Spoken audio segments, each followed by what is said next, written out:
todas, todos. Tem gente que está comemorando aniversário amanhã. Pois é. A gente está muito contente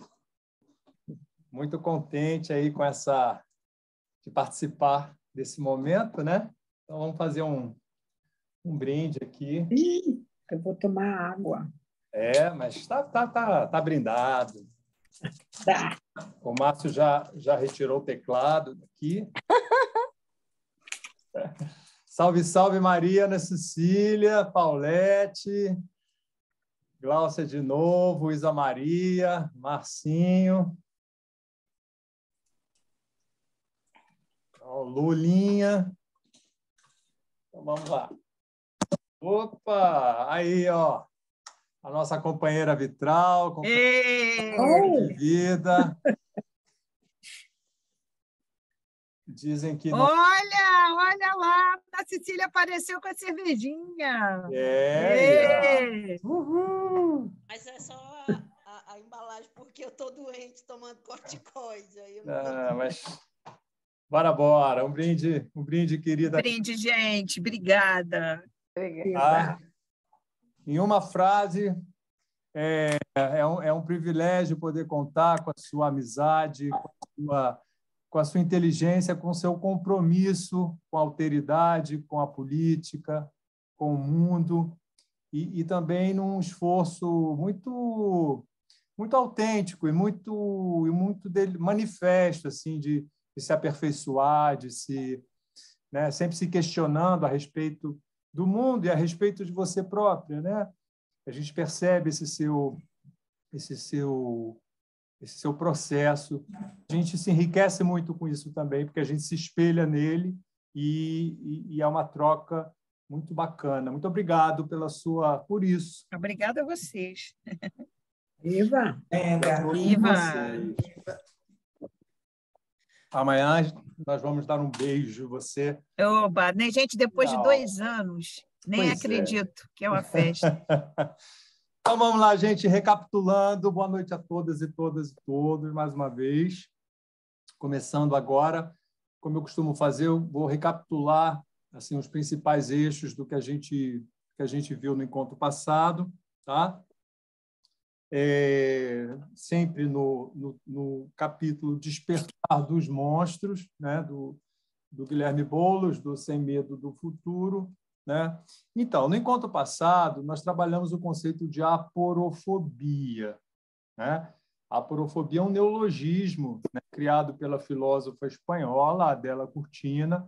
É um neologismo bem recente, de 2017, né, que designa, né, assim, a aversão, né, a rejeição sistêmica às pessoas pobres, né? Pessoas sem recurso, pessoas sem saída. Né? Nós vimos que a etimologia, né, ela diz exatamente isso. Aporo, privativo, em grego, né? E poro, passagem. Né? Aporo é sem passagem, sem saída. Né? Nós dissemos assim, os encurralados socialmente. Né? E fobia, aversão. Então, assim, é a fobia, a aversão àqueles sem passagem, sem saída. Né? E essa aporofobia, como bem nota o padre Júlio Lancelotti, né, é um fenômeno antigo, isso não é um fenômeno novo. Mas o novo é que, desde 2017, ele foi nomeado. Isso é muito importante. Né? Nós demos um lugar simbólico para esse conceito. Né? Então, a aporofobia, essa forma de discriminação com base exclusivamente na condição social, né, passa a ter um espaço no nosso discurso. Né?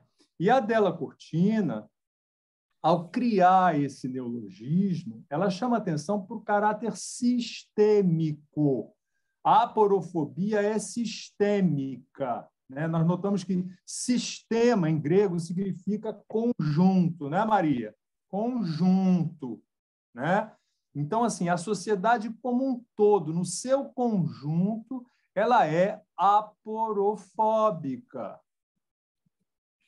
Ela é aporofóbica, né? E nós vimos com Boulos vários exemplos dessa aversão, dessa rejeição. Alguns mais ostensivos, né? Como o caso do genocídio diário dos jovens, né, negros nas favelas e nas periferias das cidades brasileiras, né? E outros exemplos que o Boulos dá também, que são mais dissimulados, né?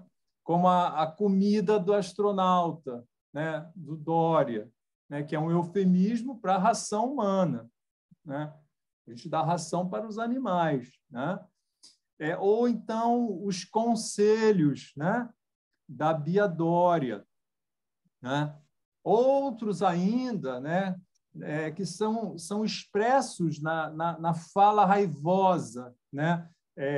A gente se lembra daquela moça, né, na praia reclamando de ônibus horríveis, com pessoas horríveis, né? Ela falava sem educação, né? Que chegam nas praias da Zona Sul. Ela é muito incomodada com isso, né? Então, o Boulos ele exemplifica de várias formas e ele diz que esses exemplos não são isolados, eles são interligados, eles têm a ver uns com os outros. E o que eles têm em comum, né? Ele diz algo que não é um raio em céu azul, né?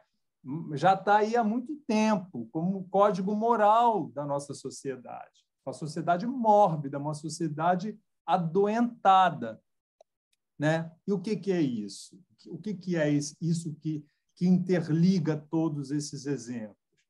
É o pouco caso com determinadas vidas, né? E a subsequente naturalização brutal, né, de uma lógica perversa, cruel, fascista, né, que discrimina, que segrega, que extermina humanos considerados sub-humanos ou não humanos, né? E esse pouco caso, com certas vidas, vai de mão dadas com um modelo de sociedade, um certo modelo econômico, né, que coloca, como nós vimos aqui, muito detalhe, né, que coloca o lucro acima da vida, né, e que mata, que deixa morrer as pessoas que não são rentáveis. Como? Com políticas de austeridade, com exclusão, cortes, né? A gente viu exemplos da mercantilização da saúde, né? A privatização, esses planos de saúde privado, né, que tomam cada vez mais conta da saúde, né? E, sobretudo, né, com esse extermínio da população negra e pobre, né, nas cidades, né? Então, assim, essas políticas, esse modelo neoliberal é um modelo de morte, né? Lembrando aquela expressão da Clara Valverde, né? Também ativista política espanhola, né? Interessante, a gente está trabalhando com dois autores aí fortes, né, espanhóis, né? O necroliberalismo, né? Então, assim, a gente pode dizer que a aporofobia e o necroliberalismo andam juntos. Pois bem, nós vimos também que a aporofobia, essa aversão aos pobres, é um desafio à democracia, né? Essa ideia de desafio à democracia está no próprio título, né, do livro da Adélia Cortina, né? O livro intitula-se Aporofobia, : a aversão ao pobre, um desafio para a democracia, né? Márcio, lembra para a gente por que é um desafio para a democracia? Você falou bem isso no nosso encontro. Porque a democracia tem que ser para todos, não é isso? É um governo para todos.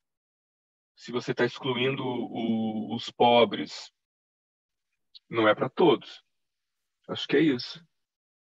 Exatamente. Né? A aporofobia contradiz, né, a própria essência da democracia.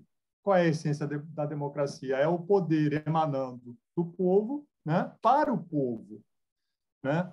Então, a aporofobia, ela é a antidemocracia, ela é a antipolítica, né? A política entendida, né, como esse instrumento capaz de viabilizar ações que vão em prol de todos e não de alguns, essa chamada elite, né, como a gente chama.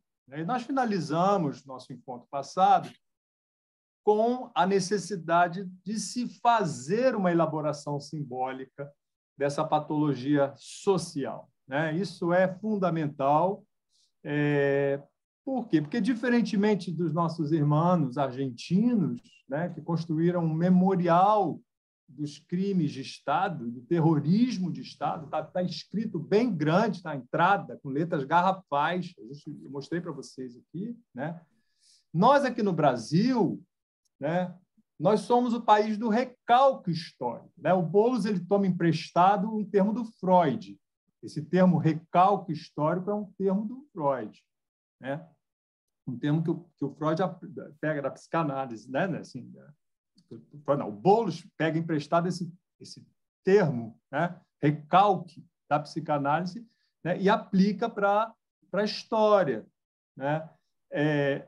Aqui no Brasil, a gente prefere, eu diria até, a gente não consegue elaborar esse trauma, né? O racismo estrutural, as práticas de segregação e de tortura que perpetuam o sistema escravagista, né? Essa semana...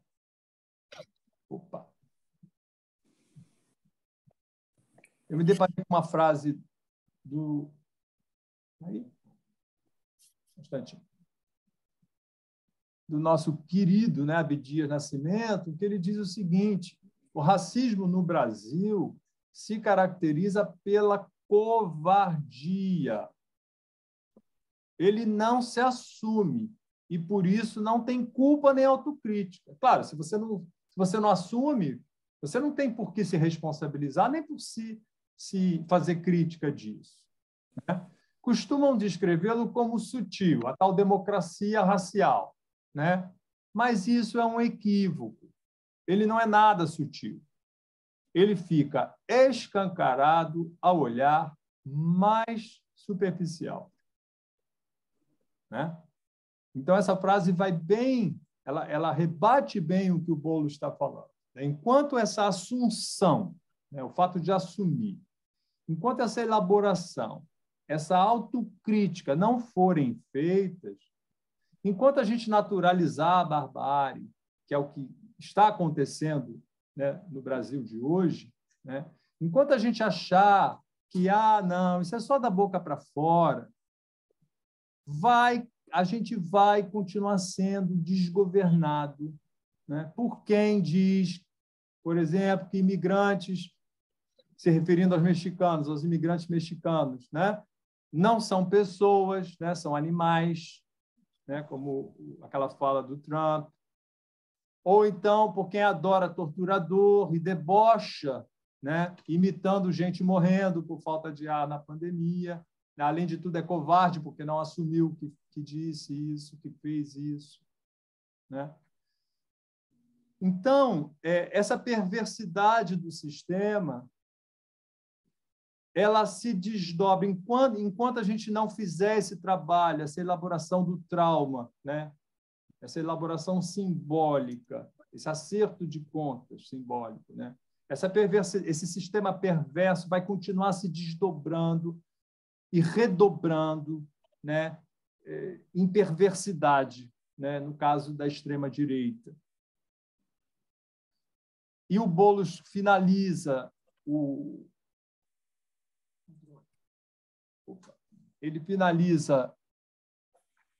finalizamos o encontro passado, né, com essa frase do Boulos, em que ele diz: por mais que muitos liberais façam cara de susto e reneguem as perversidades da extrema-direita, os monstros são filhos legítimos do sistema de valores criados por eles. E não apenas na indiferença à vida, dos outros, é claro, mas também nos efeitos do modelo econômico que hegemoniza o mundo desde os anos 1980. o neoliberalismo. Né? Então, eu chamo a atenção de vocês para três coisas. Né? Os monstros são filhos legítimos do sistema de valores. Né? O título do capítulo é O Despertar dos Monstros. Né? Então, aqui o Boulos está dizendo, os monstros são filhos legítimos, né? Existe uma filiação direta, né, do sistema de valores. E esse modelo econômico, esse sistema de valores, né, que hegemoniza o mundo, eu chamo a atenção de vocês para essa palavra hegemonizar, né, e a palavra neoliberalismo. Né? Rapidamente, né, o que a gente pode dizer? Né? Que a palavra hegemonia, de onde ela vem, essa palavra? Ela é muito interessante. Ela vem do grego hegemonia, né? Que, por sua vez, vem de hegemon, que é o chefe militar, o guia. Daí, hegemonia, em grego, designa uma liderança que uma cidade ou povo exercia sobre os demais. Né? E, por extensão, hegemonia passou a designar liderança, controle, domínio, né? Dominação, supremacia, poder total. Né? Então, o neoliberalismo ele é o modelo econômico que hegemoniza, que domina, que controla o mundo desde os anos 1980. Agora, por que esse termo neoliberalismo? Né? Obviamente, né? Esse termo ele foi cunhado recentemente, quer dizer, a partir dos anos 80, de forma muito mais recente, né, do latim, né, neo, novo, né? Mas ele está, justamente, novo liberalismo, ele está fazendo uma referência a que e a quem?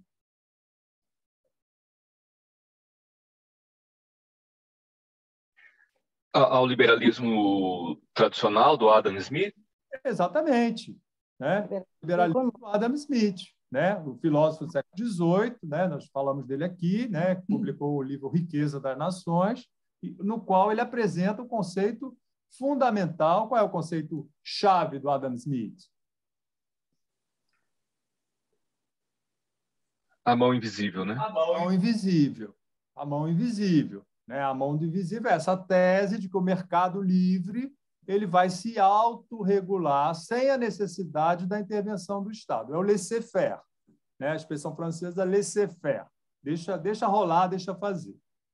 Então, assim, a gente conclui com o Boulos que esse modelo econômico, esse sistema de valores que hegemoniza, que domina, que controla, que escraviza, podemos dizer assim, né, o mundo desde os anos 1980, e do qual os monstros que despertaram, né? O título do capítulo é O Despertar dos Monstros, né? Essas figuras, que monstros são esses? Aí a gente volta lá no iniciozinho do capítulo, são essas figuras desprezíveis da extrema-direita, que cresceram no mundo, não foi só no Brasil que cresceu, gente, cresceram no mundo todo nessa última década. O Boulos cita, dentre várias figuras, né? Ele cita o Trump, né? O Matteo Salvini, né, que é aquele chefe da Liga, uma espécie de centrão, né, de extrema-direita nos Estados Unidos, na Itália, perdão. O Viktor Orbán, na Hungria, e, naturalmente, o inominável aqui no Brasil. Né? Esses são filhos legítimos do neoliberalismo. Né? Aqui a gente encontra, né, a gente faz a ligação com o iniciozinho do capítulo. Né?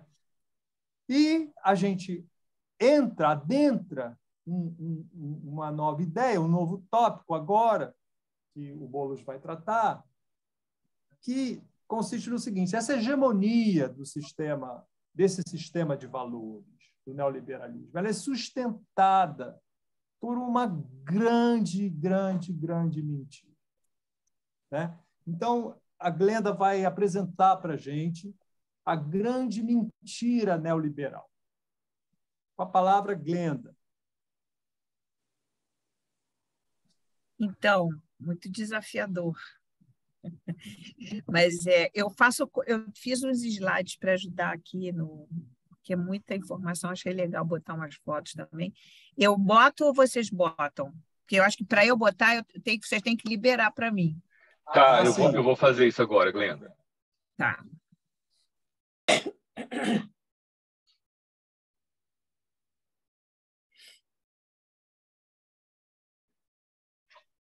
Pronto.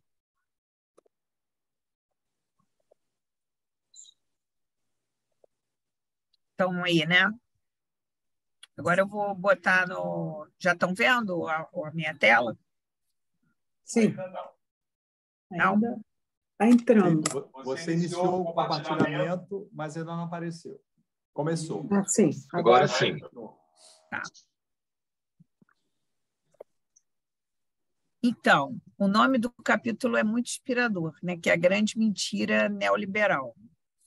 Então, vamos lá, vamos ver de onde que surge isso, né? Eu procurei botar assim, as coisas de uma maneira assim, bem... Imaginando a dificuldade vendo a dificuldade que eu tive de entender, então tentei fazer a coisa de uma maneira bem clara, assim, porque não é tão trivial como é que surge isso. E todo mundo aí interrompe, logicamente, na hora que quiser. Então, tem uma grande mentira, né? O Bolo chama de a grande mentira, que foi feita que começou, né? Que foi bastante falada por Simon Kuznets, que é um russo, naturado estadunidense. Em 1971, ele ganhou o Prêmio Nobel e tudo, que basicamente diz o seguinte, que tem que fazer o bolo crescer para poder compartilhar. Então, essa é uma curva que mostra o crescimento econômico lá embaixo, né, mostrando assim, ó, as coisas, o PIB está crescendo, o PIB per capita está crescendo. E aqui ele está mostrando a desigualdade. Então, ele fala que logo no começo, quando as economias estão crescendo, o PIB, tem muita desigualdade. E que depois que que com economias avançadas, né, depois da industrialização, essa desigualdade ela cairia. Então, essa é a premissa dele, né, com todas as medidas, né, do liberalismo, com você conseguiria ter essa curva aí, um crescimento econômico e depois, e com isso, uma redução da desigualdade. O Eduardo Moreira é um crítico muito grande dessa teoria, né? E ela se mostrou realmente que não funciona, né? Principalmente por causa dos princípios do neoliberalismo. Então esse aí é o Kuznets, né? E aí tem E essa medida foi reforçada por outros 2 prêmios Nobel, tá? Que é o Friedrich Hayek e o Milton Friedman, que veio a ser guru, tá, de muita gente, muitos gestores, né, de países e tal, nos próximos anos. Né? Então, ver as carinhas deles lá, todos branquinhos, todos, né, engravatados, né, pessoas muito parecidas, e eles acabaram sendo gurus, né, reforçando essa teoria e sendo gurus do neoliberalismo de gente bastante conhecida, né? Então, nos anos 70 e também no início dos anos 80, porque o Reagan foi presidente dos Estados Unidos de 80 e 89, e a Margaret Thatcher, de 79 a 90, né, houve uma grande crise econômica, né, no mundo. O crescimento caiu, a inflação subiu muito. E aí esses economistas todos, né, essas pessoas todas muito importantes, elas falaram assim, de quem seria a culpa dessa queda do crescimento e dessa inflação tão alta? Aí, pelo pensamento neoliberal, a culpa vai exatamente da culpa dos gastos sociais excessivos com o estado de bem-estar social, principalmente na Europa, né? O estado de bem-estar social, ou seja, o governo tirar as pessoas da situação de penúria, desenvolver saúde pública, né? Então, eles questionavam, né, isso muito forte nos Estados Unidos também, de que o Estado estava gastando dinheiro demais com gastos sociais. E aí eles estabeleceram novas metas que a gente, escutando essas metas novas de 70, a gente vê elas ainda agora, né, em 2022, sendo levantadas pelo governo que a gente está vivendo. o controle de inflação através da redução de gastos públicos, venda de estatais, e houve um aumento muito grande do desemprego. O que aumenta muito quando você está com a economia desse jeito? E você... isso a gente está enxergando agora, né? A mesma coisa que aconteceu naquela época.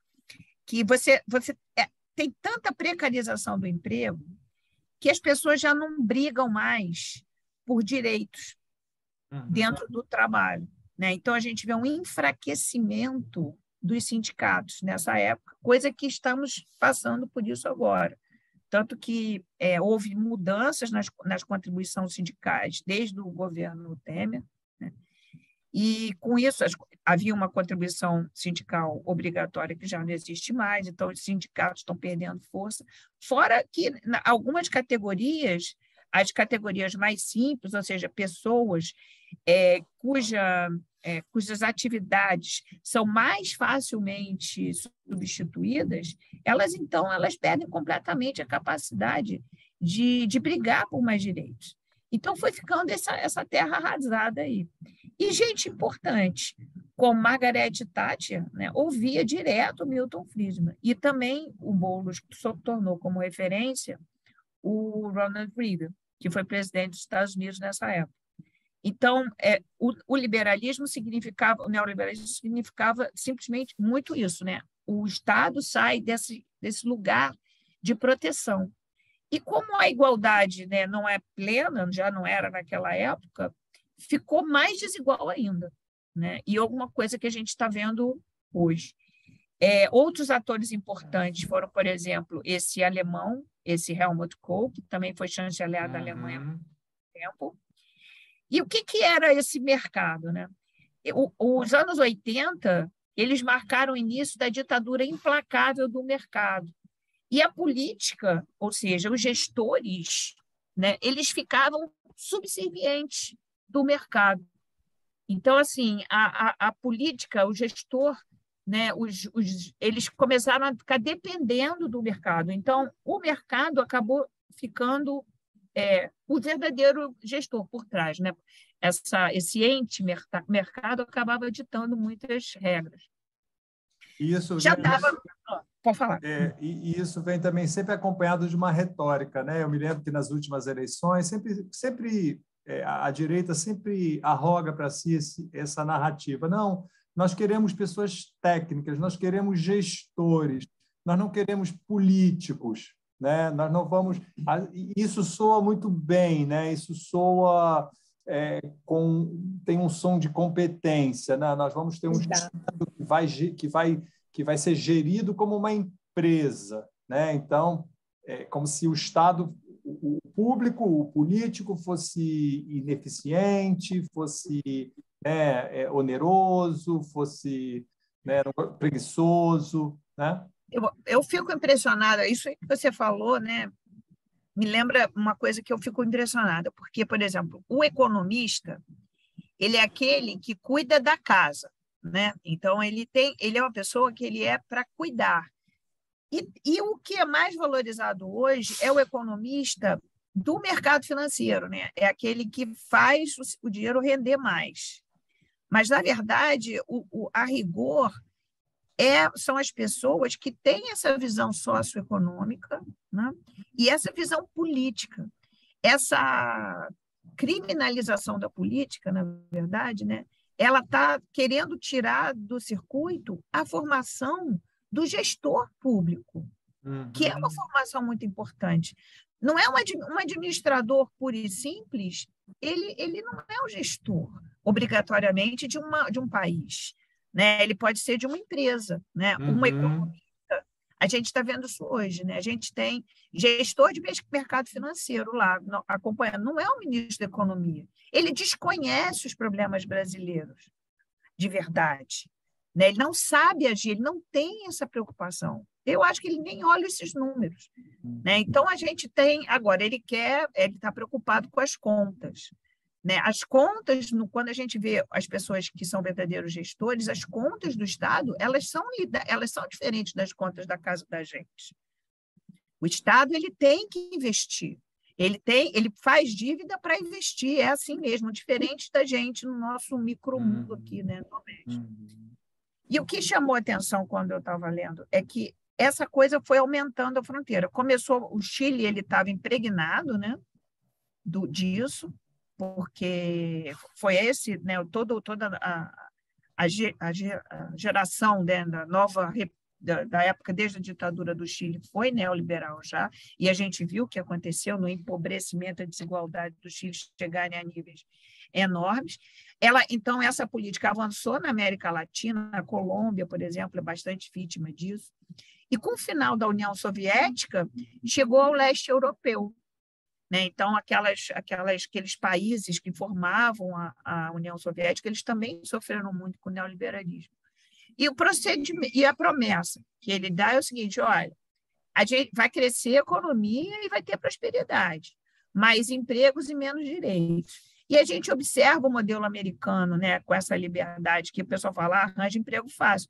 Você arranja emprego fácil e perde emprego fácil, né? Não tem, as pessoas ganham por semana, inclusive, né? Tem toda uma política de empregar e de desempregar quando não precisa mais. E aí tem uma grande discussão nos Estados Unidos hoje, que é até muito puxada pelo Bernie Sanders, que é você ter um salário mínimo horário melhor, porque agora está baixíssimo.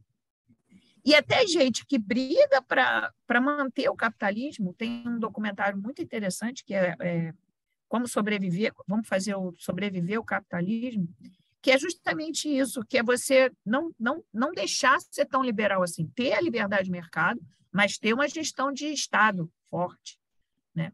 Porque aí aconteceu esse Estado mínimo aí, mercado livre, os ricos ganhando dinheiro como nunca, e eles diziam que isso iria promover o ganho de toda a sociedade, né? Só que não é isso que a gente está vendo, porque a precarização do trabalho está fazendo com que as pessoas trabalhem com menos direito, ganhando menos, e mais subservientes às pessoas, que você já não vê tanto pessoas com pique, com coragem de fazer, por exemplo, uma paralisação, né? Porque você tem uma precarização, tem tanta gente desempregada que elas temem ser logo substituídas, né?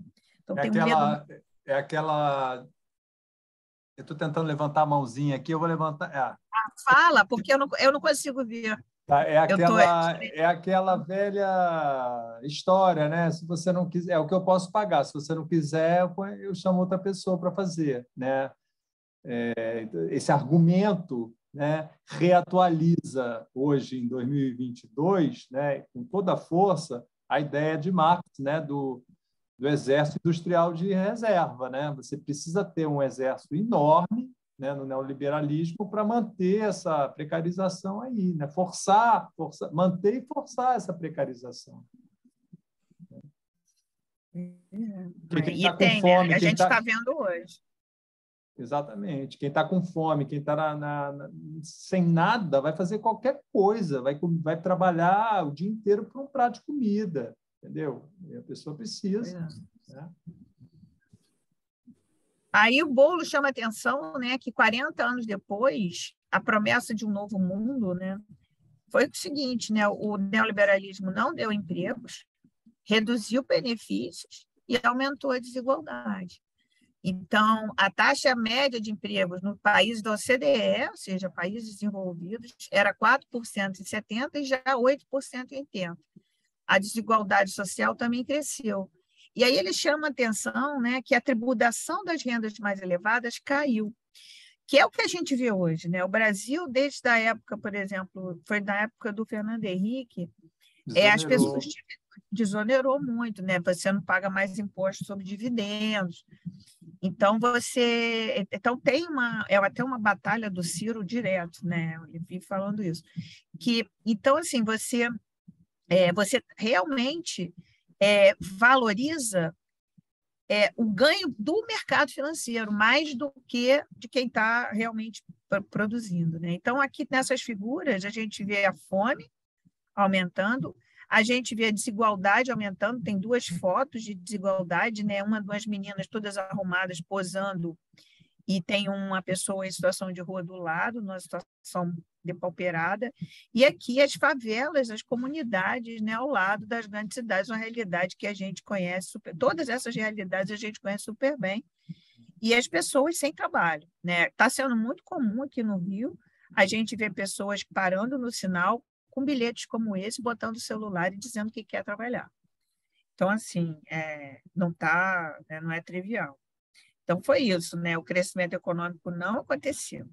Os ricos mais ricos, o abismo social aumentou, e os países eles estão mantendo taxas medíocres de crescimento. Significa que até o crescimento, né, não está acontecendo, né, de uma maneira geral. Aí começam as pessoas interessantes. Eu gamei nesse aqui. Mas você pode me corrigir. Thomas Piketty. Thomas Piketty.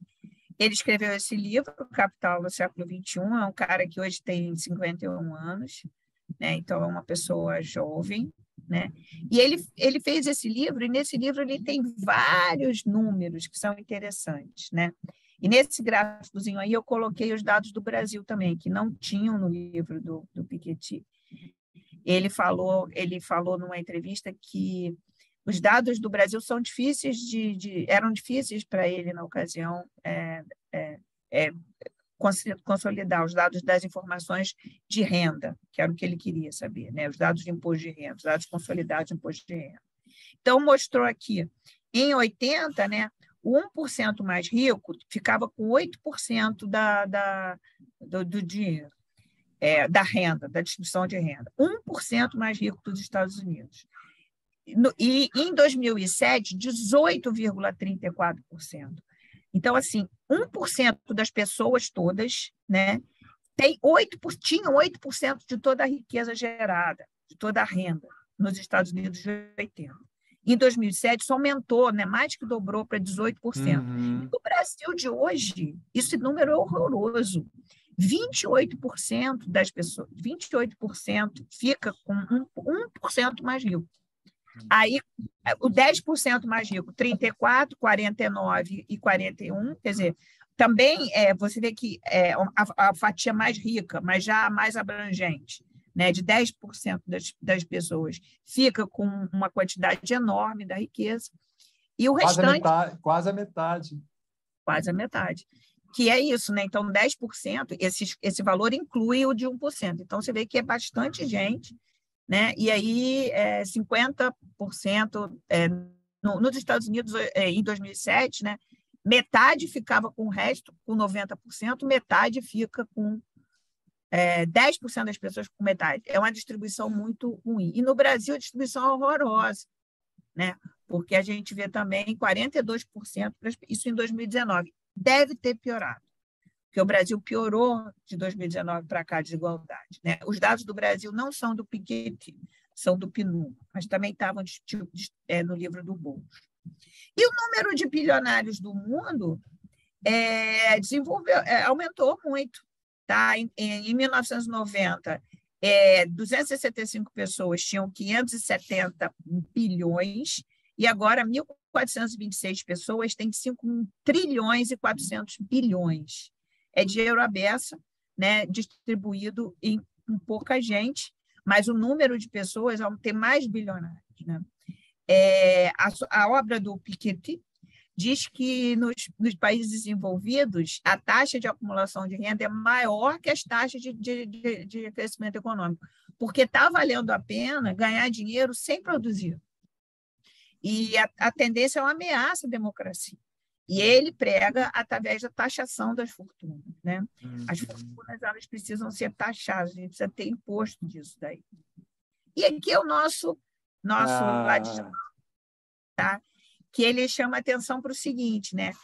Quando 8 indivíduos são donos de mais riqueza do que a metade da população mundial, enquanto milhões de pessoas passam fome, achar que o sistema está dando certo é prova de cegueira mental avançada. E a gente escuta isso, tá? Eu faço parte de alguns grupos de pessoas que ficam falando sobre investimento e tal. E tem gente falando isso.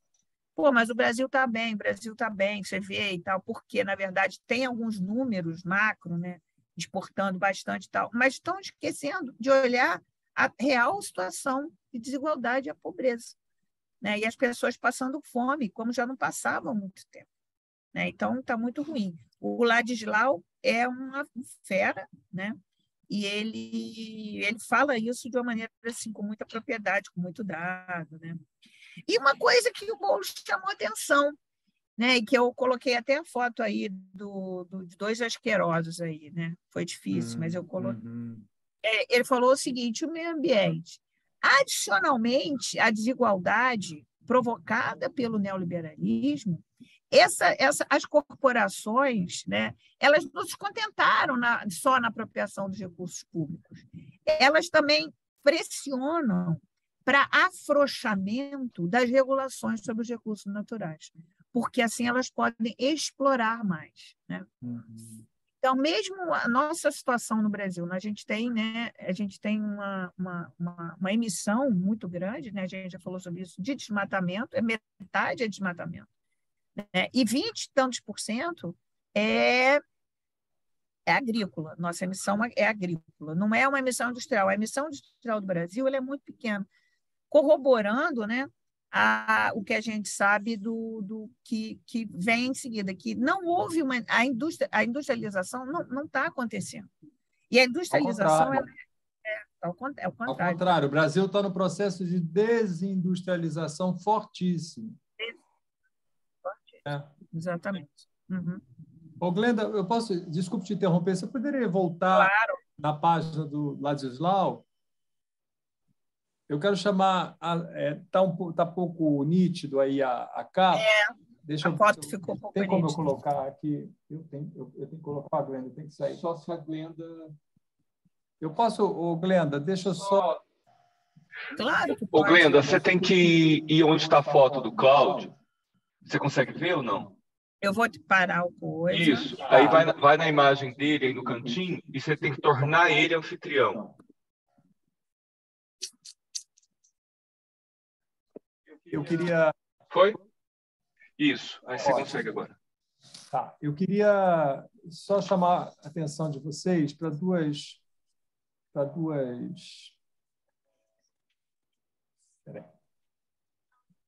Aqui, né? O Ladislau. Esse é o título do livro do Ladislau, que se chama A Era do Capital Improdutivo. Mas eu chamo a atenção de vocês, né, para o subtítulo. É isso que a Glenda estava falando. Olha que interessante o subtítulo. É sempre bom a gente prestar bastante atenção nos subtítulos. Olha só.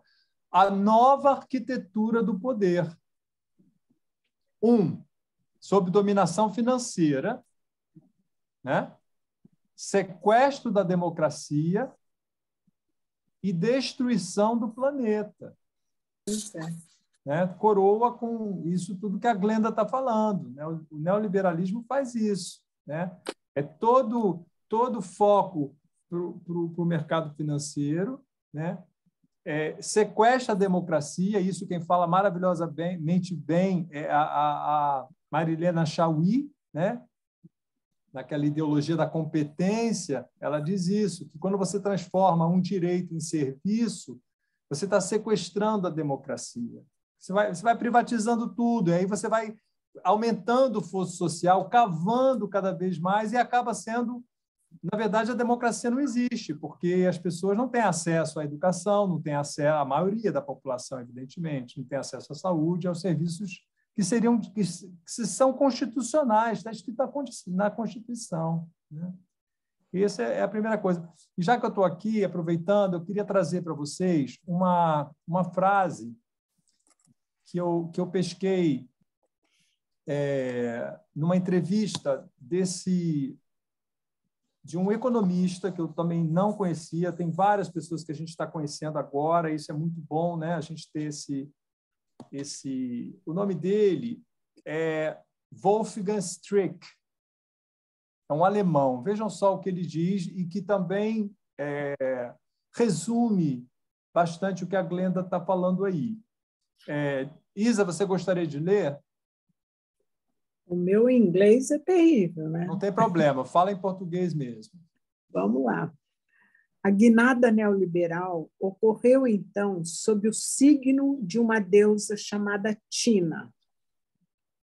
There is no alternative. É isso. A Tina é isso. Ó, se você reparar bem, ó, a Tina tem as primeiras letras disso. Sim. There is no alternativa, que significa não há alternativa. Sua longa linhagem dos sacerdotes e sacerdotisas vai de Margaret Thatcher a Angela Merkel, passando por Tony Blair. Quem desejasse servir a essa deusa sob o cântico solene dos economistas de todos os países precisava reconhecer... Eu me perdi. Mundo afora. Avanço... Não, eu não sei. Práticas típicas. Como foi o Isa, você estava lendo o avanço do capital. Essa última linha. Pois é. O avanço do capital, termina aqui, né? Quem desejar servir a essa deusa sob o cântico... Gente, desculpe. Não, vamos lá. Perdi de novo. Não tem problema. Quem desejar servir a essa deusa sob o cântico solene dos economistas de todos os países precisava reconhecer o avanço do capital, mundo afora, escapando de seus grilhões locais como uma necessidade ditada pelas leis da natureza e pelo bem comum. Precisava também se empenhar ativamente na desmontagem dos obstáculos a lhe atravancar o caminho. Práticas típicas dos não convertidos à deusa Tina, como o controle da circulação do capital e benefícios do Estado, deveriam ser perseguidas e exterminadas. Ninguém mais deveria ter o direito de se furtar à concorrência global e de se acomodar confortavelmente em qualquer tipo de rede nacional. Tratados de livre comércio deveriam abrir os mercados, resguardá-los de toda e qualquer intervenção estatal. Uma governança global haveria de substituir os governos nacionais, as antigas medidas de proteção contra uma excessiva mercantilização da vida dariam lugar agora à captação para o mercado. Ao estado de bem-estar social, caberia ceder terreno ao estado competitivo de uma nova era de racionalização capitalista. Wolfgang Streeck, artigo O Começo do Fim do Capitalismo Neoliberal. Revista Piauí, dezembro de 2017. Eu vou depois colocar o link da... Não, eu não sei, porque do artigo. Hoje eu até saí mais cedo, eu estou na aula de filosofia. Deixa eu te ligar depois que acabar a aula. Se ela tivesse falado um segredinho ali, né? Então, depois eu passo para vocês a entrevista completa. Agora, eu chamo a atenção de vocês aqui para duas coisas. Essa não é à toa que ele usa a imagem de uma deusa, né? O endeusamento, né? do Deus mercado, o Deus mercado, como a gente chama. Então, há um endeusamento. E há uma certa... a ideia de uma ditadura, não tem alternativa, só tem essa alternativa, é a ideia que passam para a gente. Né? E eu acho que isso não há alternativa foi justamente depois do fim da União Soviética, né? Porque naquela época ainda existia uma alternativa. Sim, aqui sim. É como... não se fala do fim da história, como se tivesse acabado, é isso aí mesmo. Né? E precisa reconhecer o avanço do capital mundo afora, escapando de seus grilhões locais. Isso é um eufemismo para quê? Grilhões locais. legislação trabalhista. O Estado. Tudo que está ligado ao Estado. O Estado é que emperra para o neoliberal, né? Como uma necessidade ditada pelas leis da natureza, como se fosse uma coisa, uma lei, né? Eles falam de lei do mercado e pelo bem comum. Olha que falácia, né? Olha as desigualdades que o neoliberalismo produz, né? Como é que você vai falar em bem comum? Como é que você vai falar em democracia? Né? Isso é o primeiro ponto que eu chamo. Né? E precisava também se empenhar ativamente na desmontagem dos obstáculos. Né? É o desmonte do setor público, que a gente vê no Brasil atualmente. Né? E aqueles não convertidos à deusa Tina, né? Como controle da circulação de capital e benefícios do Estado, né? Deveriam ser perseguidas e exterminadas. Quer dizer, não ter controle nenhum sobre as transações financeiras. Né? O Paulo Freire fala justamente dessa ideia que a globalização virou uma coisa incontestável. Vocês lembram disso no Pedagogia da Autonomia? Né?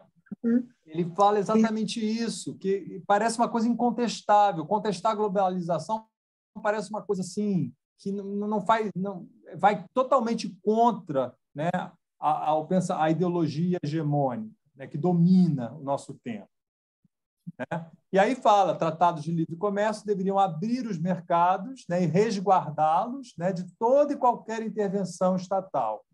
Uma governança global. Olha os termos como são fluidos, né? Uma governança global haveria de substituir os governos nacionais. Né?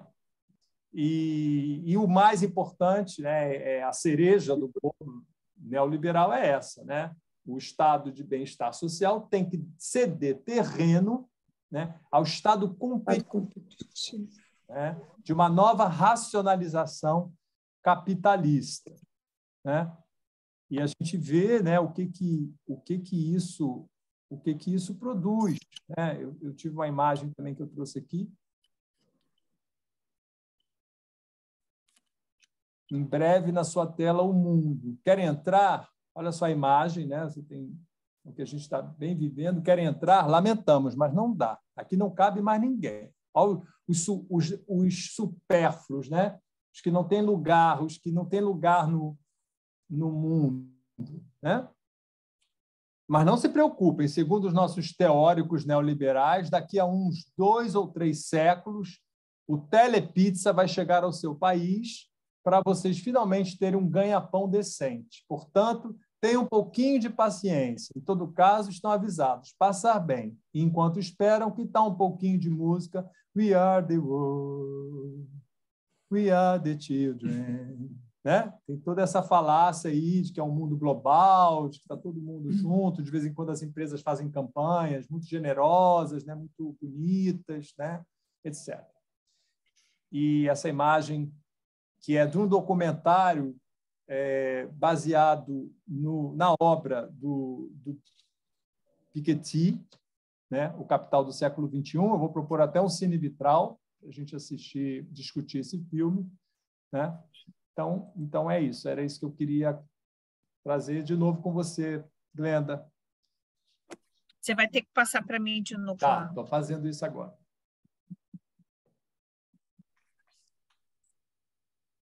Pronto.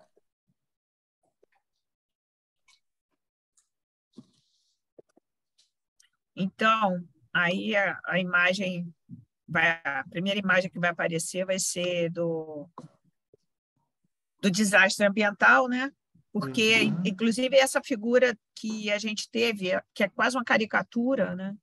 Do Ricardo Salles, ex-ministro do Meio Ambiente, dizendo que ia passar a boiada, né? Na hora da pandemia, que é exatamente essa pressão que algumas corporações têm para explorar, né? E para acabar com o meio ambiente mais rápido. Na verdade, Glenda, só para lembrar, porque quando vê a foto dos dois, é lembrar que ele foi citado como um padrão de ministro, né? Exatamente. Foi, agora. Foi, né? No Jornal Nacional, ele falou padrão Salles. Quem tem um ministro como padrão Salles? Impressionante, né? Impressionante.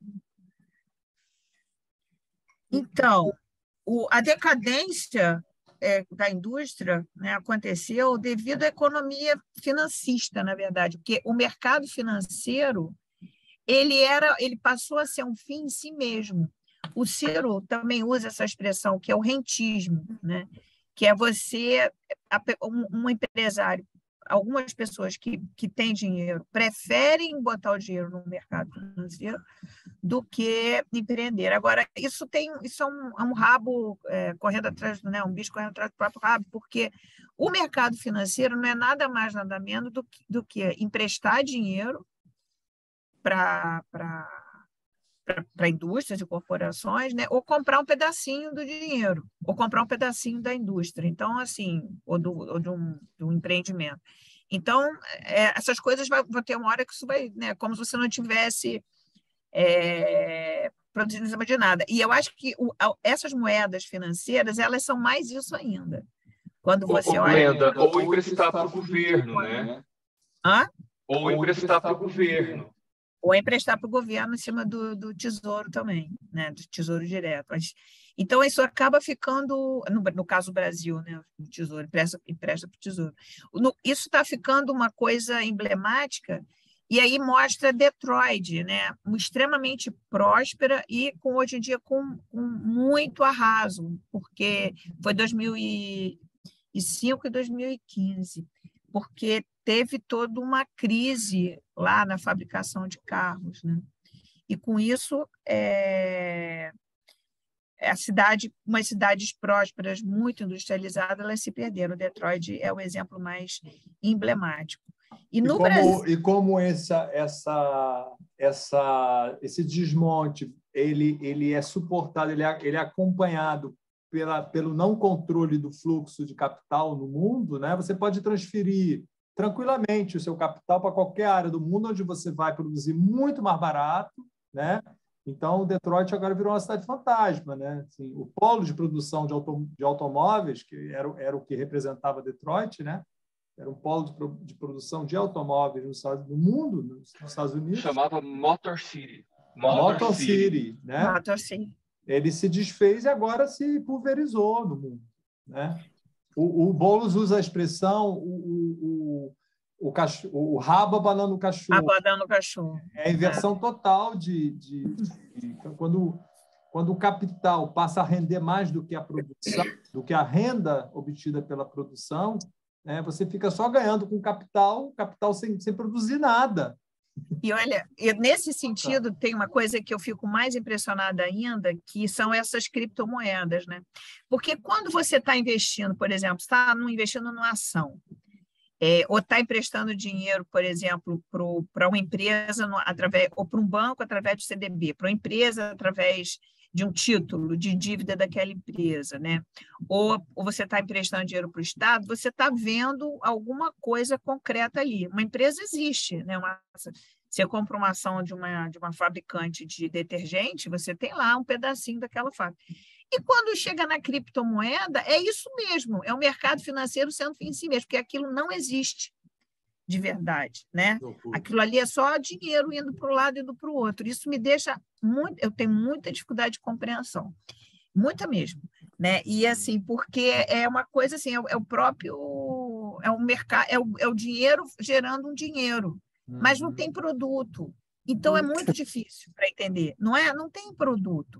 E nem trabalho, né? Não tem produto nem trabalho. Não tem. Porque quando você compra uma ação, você está comprando um pedacinho daquela empresa.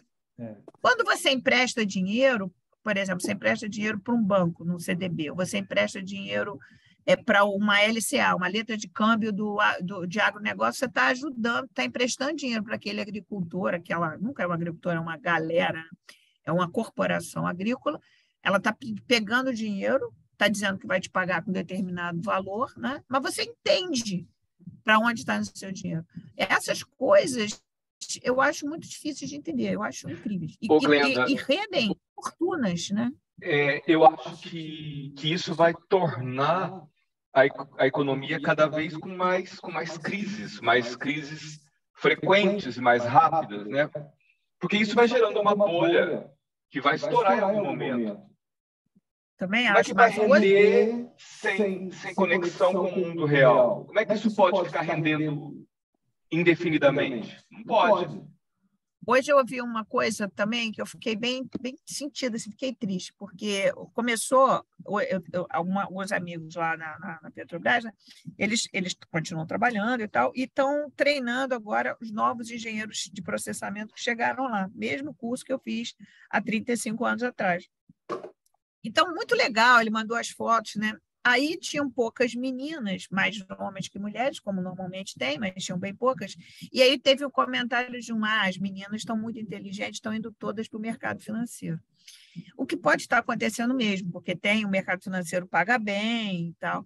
Aí eu fico pensando, gente, se o mundo só faz sentido, né, pelo que a gente de verdade produz. É o pão, né? É a arte, o produto, isso é que faz a vida, né, as coisas. Eu não estou falando de produtos para consumo, não, é da vida, só de coisas chiquérrimas, não. A vida é isso, né? A gente está aqui vendo uma produção, né, de um texto, de um livro, de um pensamento, de uma ideia. Já pensou se cada vez mais as pessoas ditas mais preparadas, inteligentes, forem para o mercado financeiro, os economistas que se formarem vão deixar de ser, como já tem muitos, que não estão indo para o mercado financeiro e não estão olhando de cuidar da casa, ou seja, dessa gestão. Então, tem umas coisas muito doidas, né? E o modelo neoliberal, ele se ergue a partir disso, dessa financiarização. Aí o poder regulador do Estado cada vez menor, porque o Estado depende do mercado, e a precarização do trabalho. Eu coloquei esse rapaz aí como um exemplo, mas, na verdade, tem muito mais precarização. Ele é uma precarização não disfarçada, mas a gente tem a precarização disfarçada chamada de empreendedorismo dos Ubers, por exemplo. Né? Exatamente. Aí, de novo, o bonitão, né? Falando. E só complementando o que você está falando, Glenda, é interessante, eu observei o seguinte: quando você tem um economista, né, que tem uma posição crítica em relação ao neoliberalismo, né, na maioria das vezes, o Piketty, por exemplo, ele fez doutorado em filosofia. O doutorado dele é em filosofia, ele é economista. O Piketty foi diretor, eu não sei se ainda é, mas ele era diretor de uma escola em Paris que é considerada... Existem as universidades francesas, né? Paris 1, Paris 2, Paris 3, que são universidades conceituadas. Fora dessas universidades, existem 2 institutos que são considerados top de linha, né, em ciências humanas. O Instituto Político de Paris, onde o Lula recebeu aquele diploma, aquela homenagem quando ele esteve na Europa, né? E a Escola de Altos Estudos, né, sociais. Né? E o Piketty ou era diretor dessa escola. Então, para vocês verem assim, né, é um economista, mas que tem uma formação, fez um doutorado em filosofia. Né? A mesma coisa para o Ladislau, né? Você vê que ele tem, e tem outros também economistas que são sociólogos, né? Que têm uma visão, ou fizeram algum estudo, um doutorado em sociologia. Então, assim, essa preocupação com a questão humana, né? Ela é assim presente nessa linha crítica, né? Que eu quero chamar atenção para isso, né? Pois eu acho que é muito, enfim, é muito crítico isso. Não vai vir. O que eu quero dizer é o seguinte: a transformação não vai vir de dentro do mercado, da lógica do mercado. Não, com certeza. Né? Dessas pessoas que estão entrando, que estão se alimentando disso, elas não vai vir daí. Tem que vir. A crítica vem de quem está justamente tomando uma distância, saindo um pouco disso e vendo com um olhar global, literalmente, né? Vendo o humano nisso. Né? A Rita Von Hunt, ela fala que um médico que não estude filosofia constrói os campos de concentrações. Né? Então, legal. assim, ela fala isso. O estudo da filosofia, o entendimento do que a gente está fazendo aqui, o entendimento, né? Na verdade, o pensamento do que a gente está fazendo aqui, ele é fundamental para todo mundo. Porque senão você se perde nisso de você passar uma vida inteira da sua vontade, né? Meu afilhado falou isso outro dia. O que ele quer ganhar um dinheiro e ficar ganhando dinheiro em cima daquele dinheiro. É o que ele quer fazer da vida. Quer dizer, isso assim, você não ter aos 28 anos, né, alguma vontade de construção de alguma coisa, e quando eu falo construção, isso é muito amplo. Não estou falando que a pessoa tem que ser uma coisa concreta, né? Eu estou falando que a pessoa tem que desenvolver uma coisa, alguma coisa, né? E um pensamento, uma arte, um pão, né? Assim, alguma coisa que traga para a sociedade, né, agregar, que faça um trabalho com pessoas, né? Isso me assusta, porque me assusta. É aquela transição do idiotes para o politicon, né? Do idiotes para o politicon. Sim. É muito sair dessa bolha, né, egóica, narcísica, só pensar em você, no seu, né, e ter uma outra visão, né, da parte. Aí eu acho que isso é muito triste, porque em algum momento isso vai bater num vazio, porque você vai ver isso, né? Menos que você não pare e só consuma também. Porque aí o consumo das coisas que precisam dar prazer, ele acaba tendo que ser muito maior, porque você precisa suprir essa demanda de construção de alguma forma. Porque eu acho que a gente é assim, a gente é um ser social, né? Então, a gente precisa ter esse approach com o outro, precisa ter esse processo de construção de alguma coisa. Se você fica só focado nessa coisa de ver dinheiro crescer, aí aquele dinheiro que você está vendo crescer, ele vai passar a ser usado cada vez mais para coisas que não valem nada, de verdade. É só supérfluo. É muito assustador esse raciocínio, porque ele dá uma pirada quando você vê, né?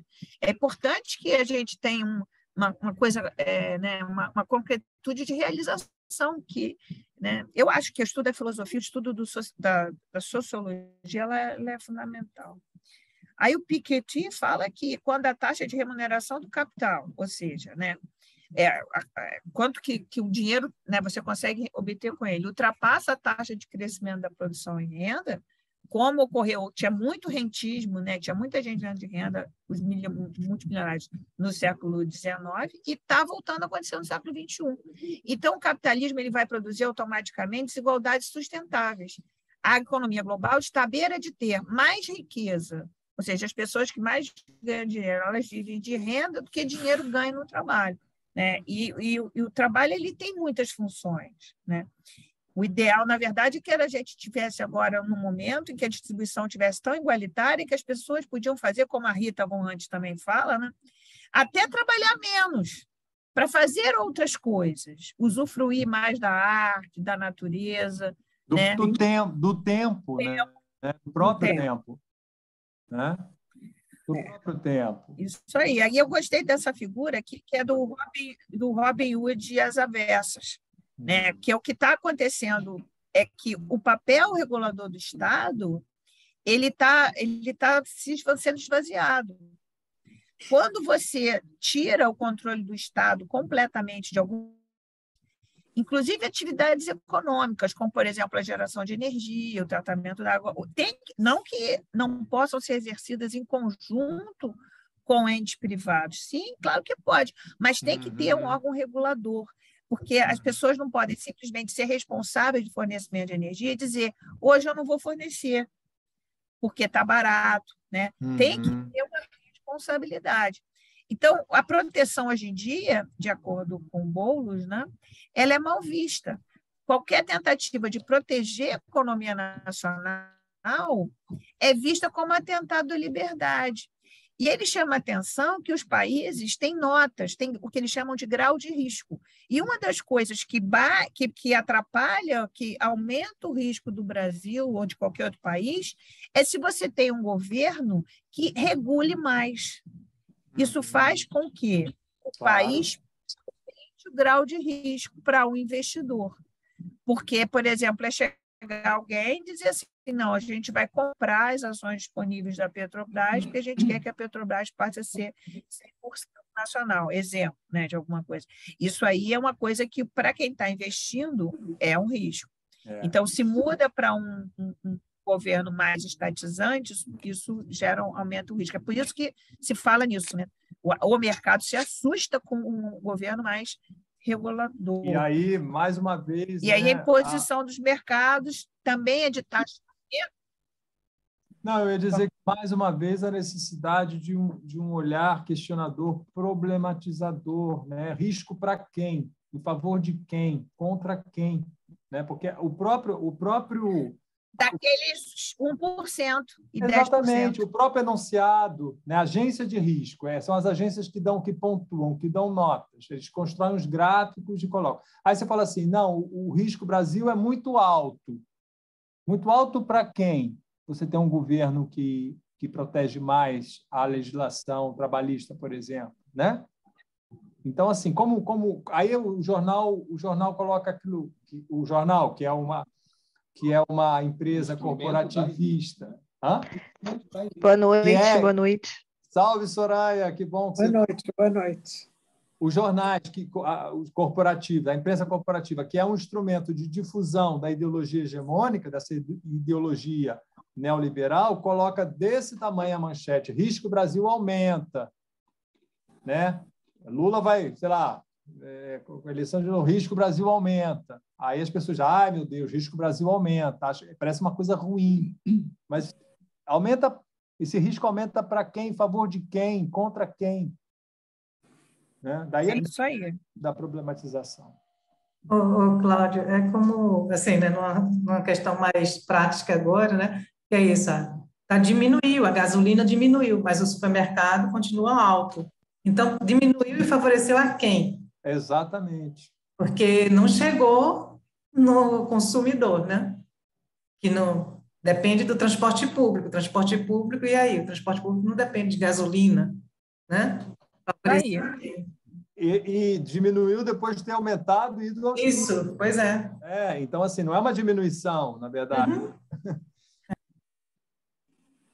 Então, assim, aumentou muito as espécies extintas, o aumento das emissões de gás de efeito estufa. Tá? Então, isso é uma coisa que está crescendo no mundo todo por causa das corporações.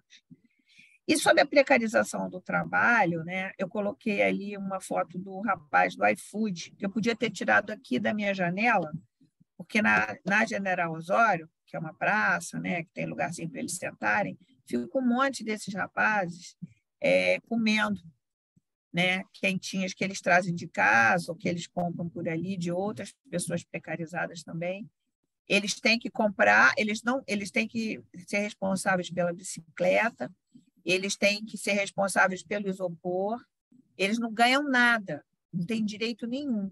Né? Ganham um percentual muito pequeno das entregas e o que mais dá dinheiro a eles é a própria gorjeta, que você dá se quiser. Então, é uma situação precária. E as pessoas são chamadas de empreendedor. Né? Uhum. Então, a classe trabalhadora, na verdade, tem uma elevada rotatividade de emprego, uma alta taxa de informalidade, tem uma CNPJização também, né? Assim, muita gente se tornando empreendedor, se tornando PJ e sendo empregado por empresas.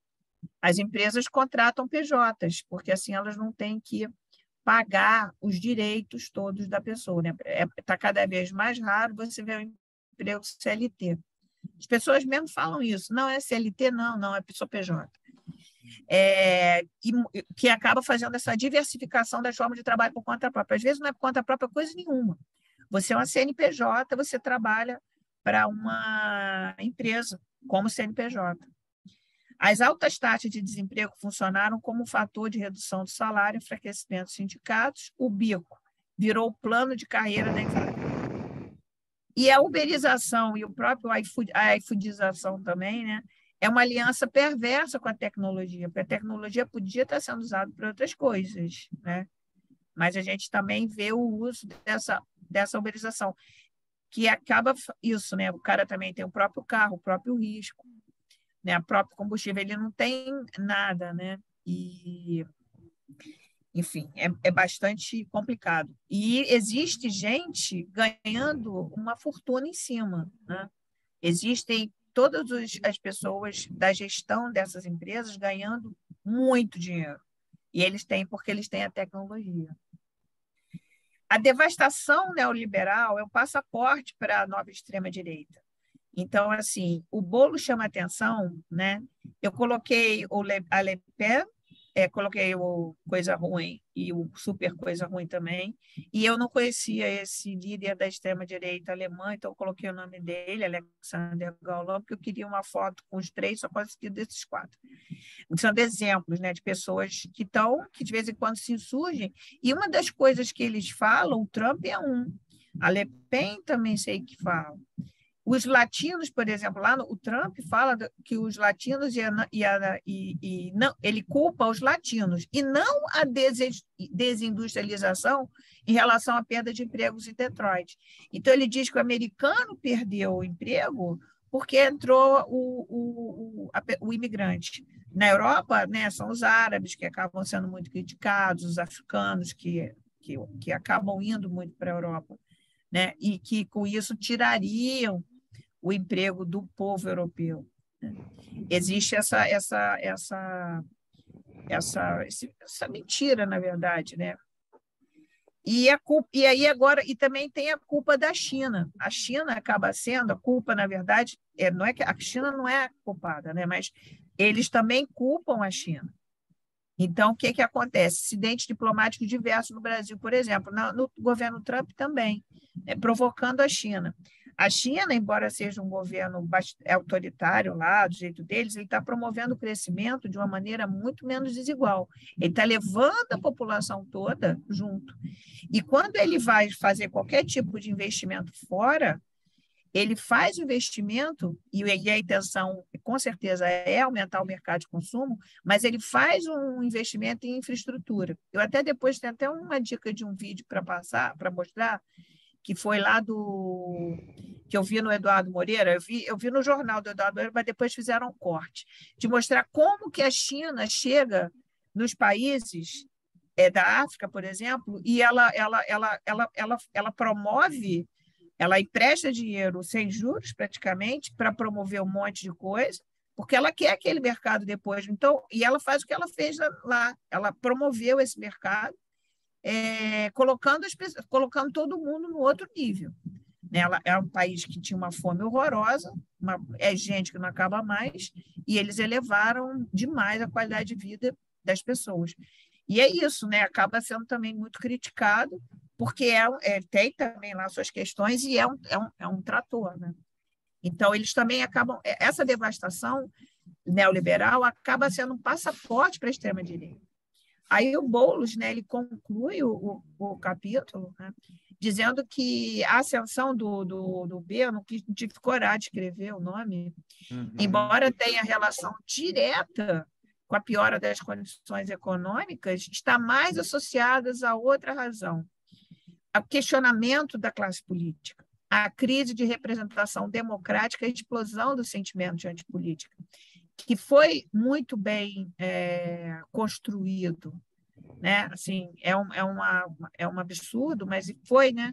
Você vê que as pessoas hoje em dia têm quase vergonha de dizer que são políticos. E é importante que existam ótimos políticos, é importante, e existem, né? Existem, sempre existiu, né? Essa que sempre existiu, ótimos políticos, né?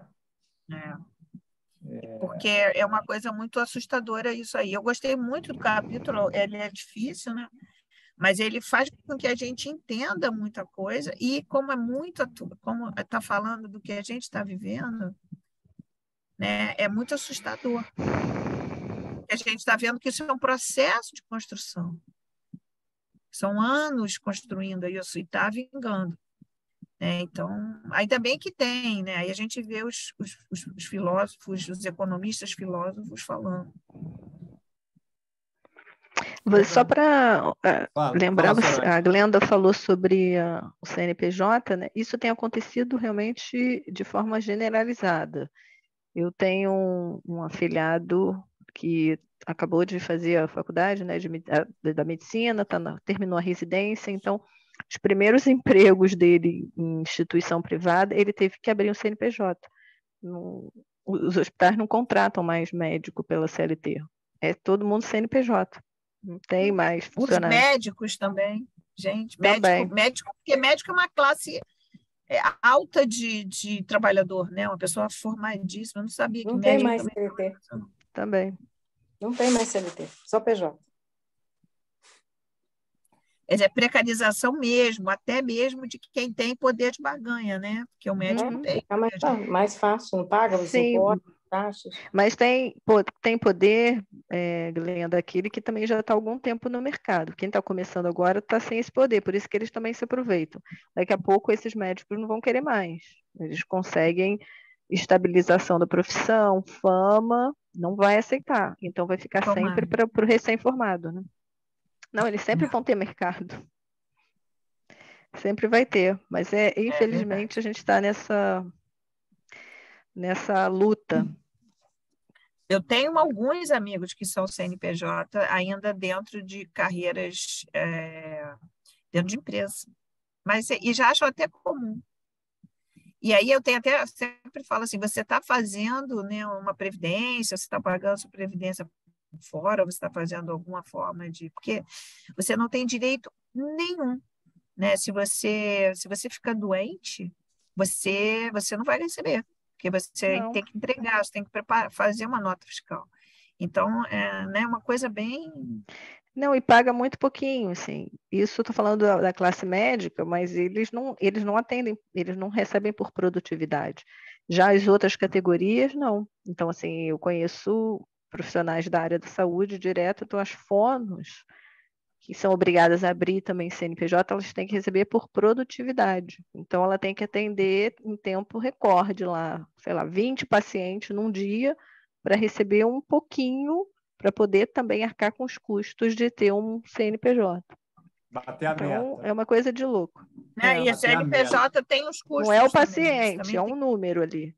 Você tem quantos números durante o dia para atender?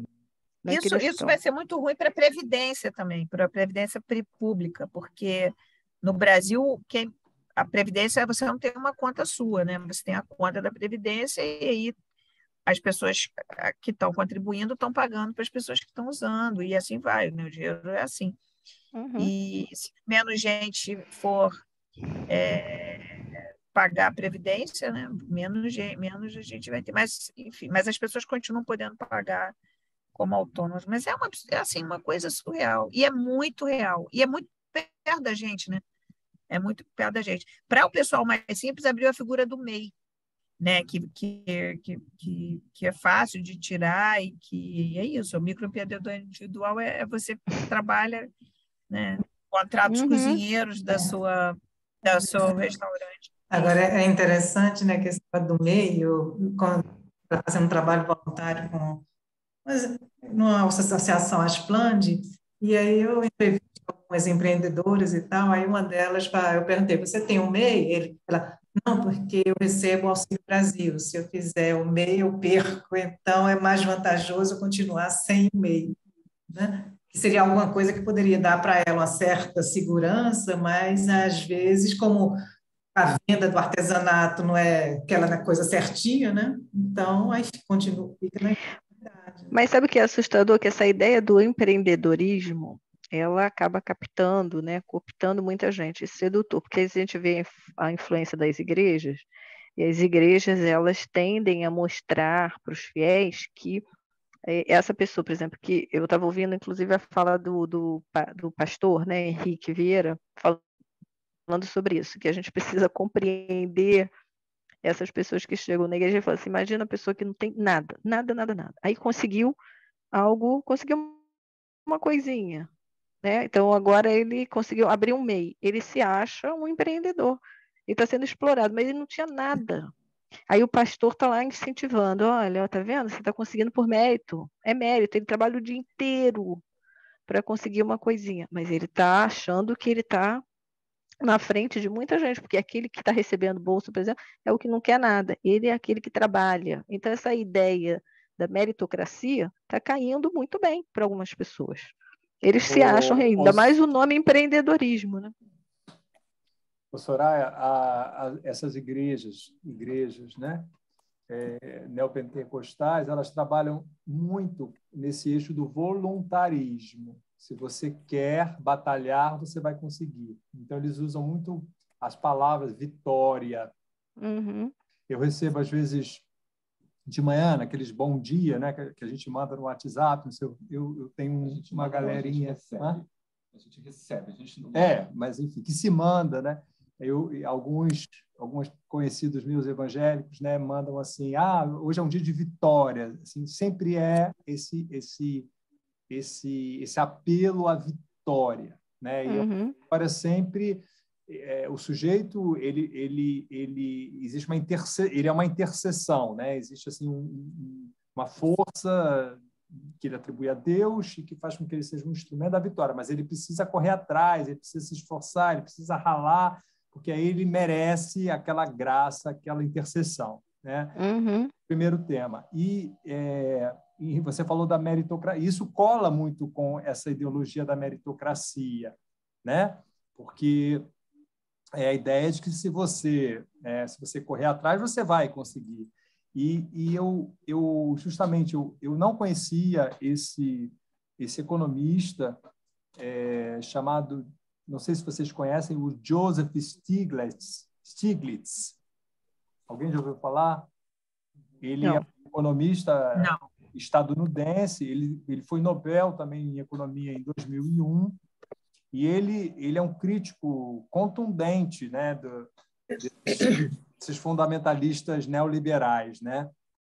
E ele sempre questiona essa chamada base ideológica, né? Ele vai muito na crítica da narrativa, por isso que me interessou e fiquei muito curioso acerca do trabalho dele, porque ele vai nesse sentido de fazer uma crítica a essa narrativa que rege, né, todas as práticas neoliberais no mundo, econômicas. E em relação à meritocracia, ele disse essa frase que eu achei sensacional. Ele diz o seguinte: 90% dos meninos nascidos em lares pobres morrem pobres, não importa quão capazes sejam. Mais de 90% dos meninos nascidos em lares ricos morrem ricos, não importa o quão estúpidos sejam. Portanto, mérito não é um valor. Eu achei sensacional isso. Exatamente sensacional. Isso. Porque a meritocracia só teria algum sentido, e eu digo algum, eu já vou dizer por quê, né? Se a gente considerasse uma sociedade onde todos têm as mesmas chances, né? Onde todos têm chances iguais. Então, vamos pensar numa família. Vamos dizer uma família que tenha, sei lá, a Isa, né? Tem 4 filhos, filhas e filhos, né? Ela deu mais ou menos, vamos conceber que ela mais ou menos deu a mesma educação, deu as mesmas condições, uma família estável, né? Enfim, uma certa estabilidade social, financeira. Então, a gente pode dizer que os filhos da Isa tiveram as mesmas condições, chances, e, a partir daí, aquele que talvez tenha se esforçado mais, com um pouquinho de sorte, etc., tenha se sobressaído um pouco mais do que os demais, no sentido profissional, no sentido financeiro, vamos supor. Faria algum sentido. Ainda que a gente pode objetar de forma muito grave, muito séria, que as pessoas são diferentes, as pessoas têm necessidades diferentes.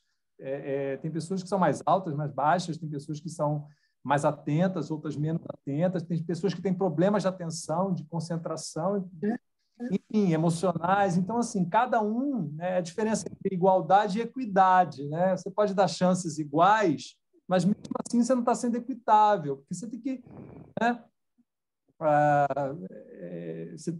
aquele que realmente tem mais dificuldade, você tem que ajudar mais, tem que dar mais condições para ele, né, do que um outro. Enfim, fecho parênteses nessa questão aí, né? Então, assim, eu acho que essa ideia da narrativa voluntarista cola muito. Ela vai, não é à toa que essas empresas evangélicas, né, evangelizantes, né, no sentido catequizar, de colocar antolhos, né, nas pessoas, né, ela cola tão bem com essa ideologia. Não, desculpa. Pode falar. Eles, inclusive, dentro dessa lógica, né, do crescimento, eles, inclusive, incentivam a mudança da vestimenta.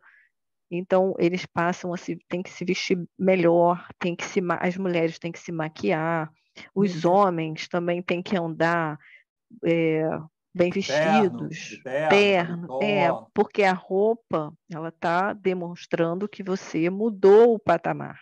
Antes você era mais simples, agora, porque isso está levando você a uma mudança de status. Olha só como é que você é, e aí eles mostram como você é e como você era. Então, eu conheci uma pessoa que vinha dessa igreja e que toda vez que tinha o culto, ela tinha que se produzir, como se ela realmente fosse participar de um evento, porque era essa a orientação do pastor. Porque olha como é que você mudou depois que você chegou aqui. Então, essa ideia que eles cultivam tem tudo a ver com essa mérito. Isso foi mérito meu. É como se o mérito tivesse que se refletir, né? Exatamente. O mérito se traduz tem que estar na aparência. E a prosperidade se traduz na sua aparência. Né? Porque aí fica explícito, olha só, antes e depois.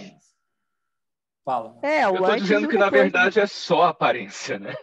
Sim. É só aparência, é a única coisa que muda de verdade aí. Mas a nossa sociedade é muito de aparência, né?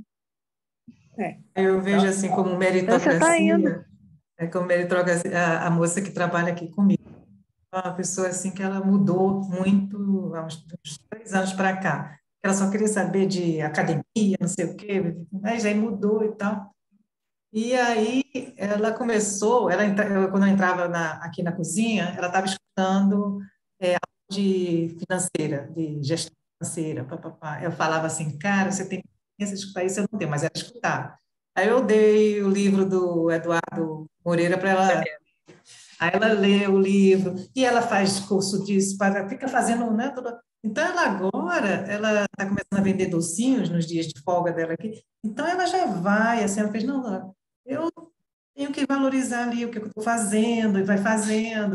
Aí ela falando assim, não, eu tenho que ver o que é que as pessoas querem. Agora, acho que estou uma pessoa lá dizendo que tem que diversificar o caminho. Aí ela fala, não, mas às vezes eu tenho os fiéis. Então ela está construindo a vida dela, né? Está construindo. E eu falava para ela assim, caramba, você tem mais paciência de escutar a educação financeira do que eu. E ela está seguindo, né? Uhum. Mas com essa visão. Educação financeira é uma coisa que até devia ser mesmo, mas né, com esse foco, assim, não da pessoa ficar por conta dela, mas dela saber dar valor ao dinheiro e não cair em ciladas e tal, né? Mas essa coisa agora, esse fomento do empreendedorismo à custa das perdas de direitos é uma coisa muito doida, assim, é isso que é assustador. Essa coisa da uberização também tem um vídeo da Sabrina Fernandes que é bem pesado, assim, falando sobre isso, porque foi com ela que eu soube os não direitos, porque a gente não tinha ideia, nem aquele negocinho que carrega o isopor. Uhum. Nada. E uma coisa que eu gostaria de falar também é o seguinte, pegando carona no que a Soraya falou e agora no que a Glenda está dizendo, esse sistema de valores neoliberal, ele, com essa ideologia do voluntarismo, né? Você quer, você consegue, da meritocracia, isso provoca uma profunda depressão nos indivíduos, nos sujeitos. Porque, como o Stiglitz falou, né, 90% dos que nascem pobres vão morrer pobres. Né? Então, assim, eles vão ter o sentimento de que eles fracassaram. Não é o sistema que tá errado. Exatamente. Eles individualmente fracassaram. Né? Então, assim, há uma introjeção de uma culpabilidade, de uma desvalia, um sentimento de rebaixamento do sujeito, né? E assim, isso assim, uma profunda solidão, né? Porque ele se acha um merda. Ele se acha um merda. Ele está ralando para caramba e não tem nada. E a depressão, ela é considerada uma doença social, né? Sim, com certeza. Ela é uma doença social. É consequência da sociedade, né? Tudo isso, né? É muito complexo, é um tema muito complexo, mas existe essa depressão social, né? Como então, Sim, essa colocação na conta do sujeito, Fábio, até me lembrando uma outra situação, eu fazia uma pesquisa com pacientes de lesão medular completa, então um dos rapazes que depois me pediu para fazer um atendimento, ele disse que a namorada levava ele para a igreja, porque assim que ele ficou paraplégico, eles vão buscar qualquer coisa, então tem essa barganha, então, aí ele falou assim, eu estava saindo de lá muito pior do que eu entrava, porque a ideia que se tinha é, você não levanta daí porque você tem pouco café. Você imagina, né? Você colocar isso para uma pessoa que acabou de perder o movimento e a sensibilidade. Então ele falou assim, não, isso aí eu vi que aquele lugar não era para mim. Então pelo menos ele conseguiu de forma saudável ver que ali ele ia ficar doente. Mas quanta gente realmente entra nessa ideia? Isso a gente está falando de uma função, né, dele, do corpo, enfim. Agora, você fala do trabalho, é a mesma coisa. Você não está conseguindo porque você não está agindo direito, você não tem pouca fé. É a mesma coisa. É sempre no mérito do sujeito. Então, eles são... E aí continuando com o que você está falando, assim, o indivíduo, o sujeito que não tem grandes coisas, não tem, mas que acha que conseguiu alguma coisa, ele vai encampar o discurso do bilionário. Claro. Ele vai demonizar as políticas públicas. Eu conheço um rapaz que é super talentoso, ele corre atrás, ele é bom no que ele faz, ele tem trabalho, ele tem a casa dele, ele tem a família dele. Aí ele fala assim para mim, né? Não, quem corre atrás consegue, entendeu? Porque ele conseguiu. Ele conseguiu. Ele é esse 10%, né, dos que conseguiram, pobres que conseguiram alçar um pouco na escala social, mas mesmo assim ele mora na periferia, entendeu? Acorda às 4:30 da manhã todo dia para trabalhar, entendeu? Mas ele é super reacionário. Ele acha que tem que dar a Bolsa Família, que é coisa de vagabundo. Ele encampa, que é o discurso do coisa. Não, dá para dar dinheiro, é vagabundagem. Né? Cláudio. Fala. Inclusive, tem um documentário que uma vez o Wagner baixou aqui, a gente assistiu sobre isso, dessa uberização. E aí passa uns iFoods que eles meio disputam entre eles e tem essa ideia de que esses que estão ganhando pouco é porque são lentos, não estão querendo, e eles vão com tudo mesmo e botam para lascar nos outros, e tipo assim, quem quiser que se rebole. Quem está fora, assim, quem for devagar vai ficar para trás. Assim, sendo que eles estão lá sendo... Oi? Não, e assim, é a anticonsciência de classe, né? Não se for. Aí eles fazem ficar assim uns contra os outros. Aí tem, mesmo assim, com todos os riscos, né? De acidente, de tudo. E aí, enfim, assim, cada um por si, e é isso mesmo. É aquele filme, né, Fábio? Não é? Você Não Estava Aqui, né? Gente, esse filme é isso aí. sensacional. Quem não assistiu, eu não sei, eu quero fazer um cinevitral sobre esse filme. Como é o nome? I Missed You. Você Não Estava Aí. Não estava aqui. Em português traduziram por Você Não Estava Aí. É um entregador que chega numa casa e a pessoa não está. Né? Então, em inglês, é I Missed You, né? Se não me engano. Você não estava aqui. Você não estava aqui, em português. E é um filme que a gente teve a sorte de assistir quando a gente estava voltando para o Brasil da Índia, na época da pandemia, que a gente teve que voltar, e foi lançado logo no iníciozinho da pandemia. Então, ele não esteve nos cinemas. E esse filme parece que está sendo segurado, né, para ser lançado, porque a gente não consegue baixar ele, enfim. Até então, a gente está no YouTube. Mas assistindo não. Já está? Ah, que bom! Porque há pouco tempo a gente procurou e não encontrou. Então, vamos pensar em fazer um cinevitral dele, um debate, porque ele é exatamente isso aí que vocês estão falando, que a gente está discutindo aqui. Um sujeito que é absolutamente... ele encampa, assim, de forma... Ele entra nessa engrenagem do voluntarismo, ele dá o couro dele, ele dá a vida dele por isso, entendeu? E se sente um fracassado. A culpa é dele. Ele introjeta que ele que não está conseguindo. Né? É um filme que é do John Loach, né? É do mesmo diretor do Daniel Blake. É o mesmo diretor do Daniel Blake. Se vocês acharam o Daniel Blake um soco no estômago, esse assim, são vários murros. Nossa. É um filmaço. Ganhou Palma de Ouro, né? Ganhou Palma de Ouro. Se eu não me engano, ganhou Palma de Ouro.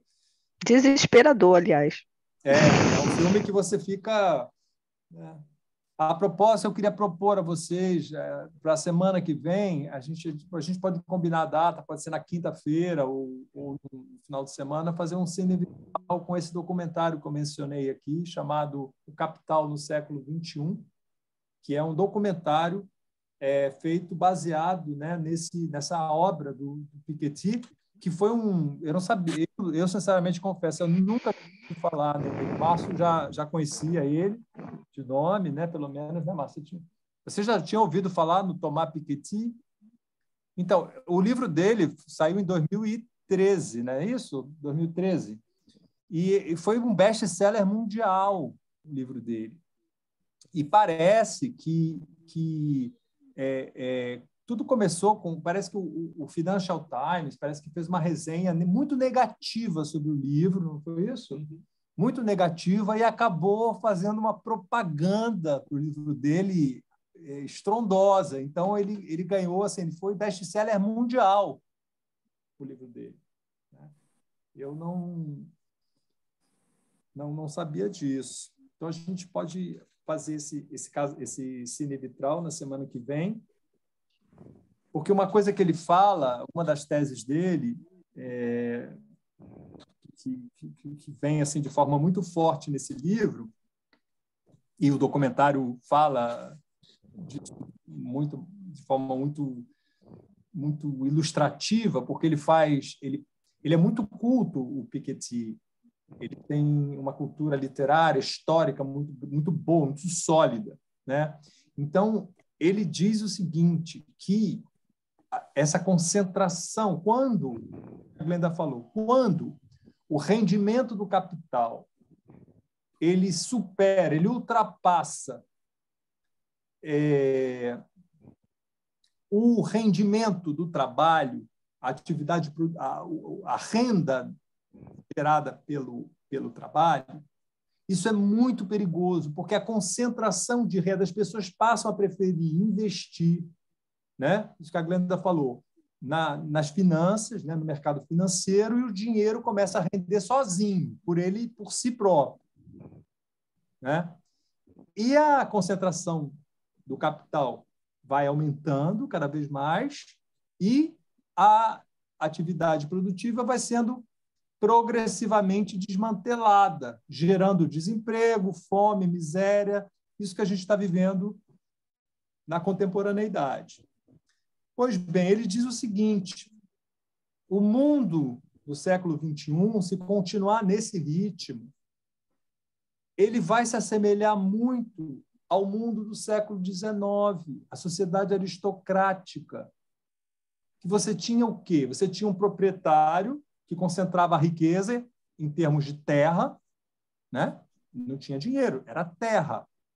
Então, ele tinha aquela concentração, a terra passava de pai para filho, as pessoas, a aristocracia totalmente improdutiva, não produzia absolutamente nada, a família aristocrática, era o fato de ter nascido de fulano, que dava à pessoa a qualidade de melhor, né? O mérito de ter aquela condição. E a maioria da população, as pessoas que viviam nas cidades, os burgos, eram pessoas miseráveis, né? Então, esse é o retrato do século XIX, né? E ele cita vários autores, ele cita o Balzac, ele cita aquela que fez Orgulho e Preconceito, a Jane Austen. Ele é muito embasado literariamente, artisticamente. Então, vai ser bacana a gente poder ouvir. Inclusive, ele fala no documentário, é legal. Dá vários depoimentos. O que mais? O que vocês acharam? Maria, você não falou nada hoje, está quietinha. O que você achou de tudo? Como é que está reverberando isso em você? A apresentação da Glenda foi ótima, ótima, porque tem uma visão muito clara desse neoliberalismo, né, que a gente está presenciando, e essa ideia também que eu já tinha, porque essa ideia das criptomoedas e outras mais, a gente vê que não tem produção, não tem nada. Quer dizer, o país, assim, o mundo está caminhando por uma maneira de ganhar dinheiro que é crítica.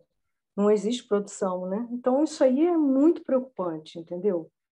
Isso virou, assim, mania, né? Eu tenho vários amigos que estão no mercado financeiro e largaram o trabalho somente para ganhar dinheiro, entendeu? Desistiram da carreira, começaram a investir e essa virou a tônica. Muito complicado. A máxima do tempo é dinheiro, né? É. Tempo é dinheiro. Mesmo. Tempo é dinheiro. Uma vez eu ouvi sobre isso. Não lembro se era um poeta, um escritor, falando, não, tempo não é dinheiro, tempo é vida. É muito boa. Sim, tempo é vida, exatamente. Exatamente o que a Rita fala, né? Que você tem que ter uma relação de trabalho que te permita, né, viver. Não pode achar que é normal esse sobreempenho para você ter um sucesso. E isso extrapola, né? Essa questão do trabalho, ela extrapola até a questão de quem não ganha bem, né? Porque as pessoas se escravizam por causa de trabalho, deixam de fazer outras coisas. E se miram no exemplo lá de fora, né? Eu conheço gente que começou a perder direitos e falou assim, não, mas nos Estados Unidos, mas eu não estou nos Estados Unidos, dane-se os Estados Unidos, eu acho um horror, eu quero estar falando de vida. Pois é, e que se mostrou na pandemia um fiasco. Porque as pessoas morriam igual em país pobre, porque não tinha saúde pública, não tinha nada. Isso, exatamente. Então, assim, era uma coisa horrível. Eu não entendo como é que isso não virou um emblema, entendeu? Uma coisa que me ocorreu quando você estava explanando, Glenda, é o seguinte, uma qualidade que é notória, reconhecida a Freud, é a honestidade intelectual do Freud. O que eu quero dizer com isso? Né? O Freud, no seu processo de fundação da psicanálise, o que ele fez? Ele ouvia, né? Ele ouvia as pessoas, né? Que chegavam lá com as suas dores, os seus mal-estares, os seus sintomas, né? E o Freud tinha uma ideia, né, a respeito daquilo. Então, ele foi formando uma teoria em relação àquilo, né? Mas e aí eu chamo a atenção de vocês para isso, quando alguma coisa nos relatos, ou seja, no concreto, desmentia ou ia contra ao que o Freud tinha em mente na teoria, o Freud nunca tentava acomodar aquilo à sua teoria. Ele mudava a teoria. Ele mudava a teoria. Eu tive aula disso ontem. Que legal. Então, ele tinha esse rigor, isso aí ninguém tira do Freud. Ele tinha esse rigor. Ele sempre se questionava, mas será que é isso? Será que é isso que eu estou pensando? Ele ia mudando, ele ia moldando e mudando a teoria dele até chegar ao mais próximo dos relatos da vida. Por que eu estou falando isso? Quando a Glenda estava falando daqueles toques, os dois choques do petróleo, né, que teve nos anos 70, né, 73 e 79, né, que o mundo, os Estados Unidos produzia 40%, né, da produção consumia, né, 40% de petróleo. O Boulos dá, eu acho que enfim, a economia entrou em colapso mundial, né? Muito bem. Os neoliberais, né, em nenhum momento eles se perguntaram assim: espera aí, mas onde é que será que a nossa teoria está certa? Assim, será que tem alguma coisa que a gente pode mudar na nossa teoria? Será que tem alguma coisa que a gente pode aperfeiçoar? Não. Eles tiveram que achar um inimigo. O inimigo está sempre fora, né? O inimigo sempre é o outro. E aí, qual foi o inimigo que eles encontraram? O Estado. O Estado gasta muito, o Estado provedor, o Estado é ineficiente, o Estado é preguiçoso, oneroso. E começaram a cortar direitos, começaram a suprimir direitos, entendeu? Então, isso que é muito louco, porque assim, não há em nenhum momento da parte desses teóricos, né, ou dos que fazem arautos dessa hegemonia, em nenhum momento, gente, a gente viu isso na pandemia no Brasil, não se pensou em nenhum momento, não, espera aí, gente, a gente está vivendo uma pandemia, vamos melhorar um pouco essa situação. Não, isso é o que a Marilena Chaui fala, eles querem impor um modelo e a realidade que tem que se moldar ao modelo, e não o contrário. A minoria sempre que tem o comando, né? Exatamente. Aí eles começam a soltar frases do tipo: o PIB está ótimo, o PIB. Estão falando agora, estão comemorando deflação. Gente, como assim? A inflação recorde, estão comemorando deflação do que foi recorde. Assim, é fim. Deflação da classe média, né? Exatamente. Classe média. E não menos importante também é lembrar, né, a Glenda citou aqui, esses teóricos neoliberais. Bom, teve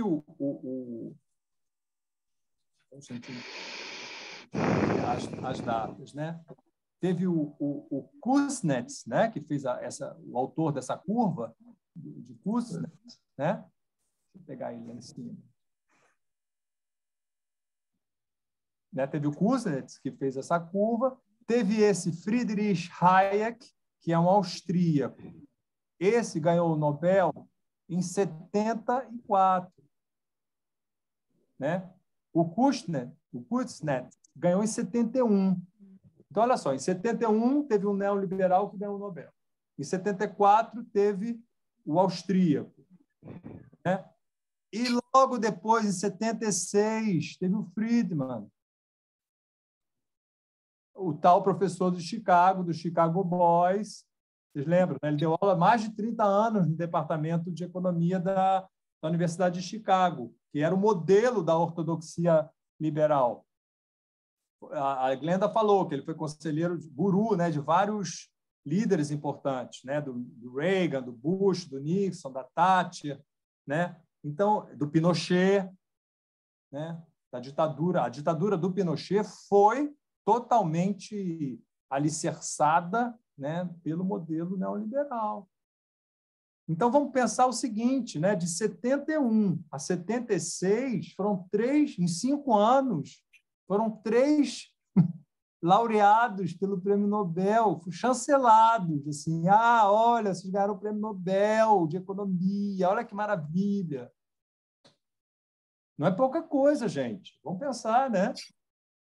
Então, eles tiveram, assim, o aval. E aí, o Boulos, ele numa formulação muito, muito feliz, ele fala: o caminho para com esses prêmios Nobel, né, o caminho para a hegemonia neoliberal estava pavimentado e começou a ser trilhado. Com essa ideia que a gente estava falando que não há alternativa, né, do Wolfgang Streeck, né, que não há alternativa, né, a deusa Tina, né, there is no alternative. E aí, o que mais? Já está quase na hora de papai. Está na hora da concentração. Vamos lá, olha lá. Ó, é muito engraçado. É muito engraçado, porque parece que a entrevista está assim, né? A Glenda, no início, falou que está nervosa. A minha irmã já botou aqui no grupo dos irmãos. Eu acho que eu não vou assistir, não, me informe. De baixo falou assim, eu não vou. Eu estou ansiosa. Eu falei, o que está? Eu falei, não, o Lula vai estar bem. Mas mesmo quem não for assistir, deixa a televisão ligada para dar audiência. Deixa ligada. Não, na verdade, vou ficar, sabe assim, assistindo e olhando para outra coisa para ver se eu não presto atenção, porque eu fico nervosa. Eu tenho certeza que ele vai apanhar muito. Mas ele é muito safo, muito inteligente. Não, além de ser safo, diga assim, o Brizola vai baixar ali e vai fazer aquele negócio. Quando pergunta uma coisa que não tem, vai responder outra. E pronto, que se dane. Se a pergunta vou responder pela fome. Perguntou por não sei o quê, respondo.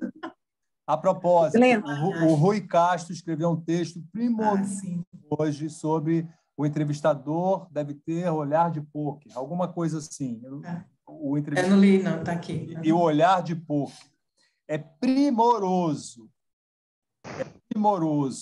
Ele fala do papel do entrevistador. O que é um entrevistador? Olha, é sensacional. Vale a pena. Falei de tudo. Glenda. Oi. Eu queria lhe dizer que foi ótima a sua apresentação. Você me salvou, porque eu não sei nada de economia, eu detesto até ler economia, a coisa mais simples. Eu faço economia, mas eu não gosto disso. Então, foi ótimo, eu quero te agradecer, que se não fosse você, eu estava aqui em dificuldade. Muito bom. Parabéns, foi ótimo. Muito parabéns para você. Nessa data querida. Muitas felicidades. Muitos anos. Glinda. Obrigada. O texto esse aqui, eu não sei se vai dar. Tá. Eu vou assistir. Faz cara de pouco. Tá? Vale a pena, primoroso. Então, vamos lá, gente. Nós vamos assistir papai, tá? Então, vamos. Os fortes que nos sigam. Isso. Tem que ter nervos de aço. Vamos fazer a nossa foto. Ei, Glenda, boa festa amanhã. Obrigada, menina. Pois é, Glenda. Amanhã que eu fui na Casa Vitral, você já estava lá com umas falas bem inteligentes. Eu falei, meu Deus, quem é essa mulher? Aí, Glenda. Quando eu entrei, pouco depois a gente fez aquela peça da prostituta, lembra? A prostituta. Loucura. Lembra? A Isa e eu fazemos um par, era danado. Pois é, Glenda, eu não assisti a sua apresentação, cheguei aí atrasado, porque esse horário, 6 horas, realmente não deu para mim. Mas eu vou assistir no vídeo. Assiste sim, depois você fala. Ótimo, já está paramentado. Opa. Como é que é? De novo. Assim. De novo. Assim. Vamos assim, vai. Então, gente, tchau, hein? Tchau. Força para nós. Tchau, gente. Vamos lá. Vamos nós.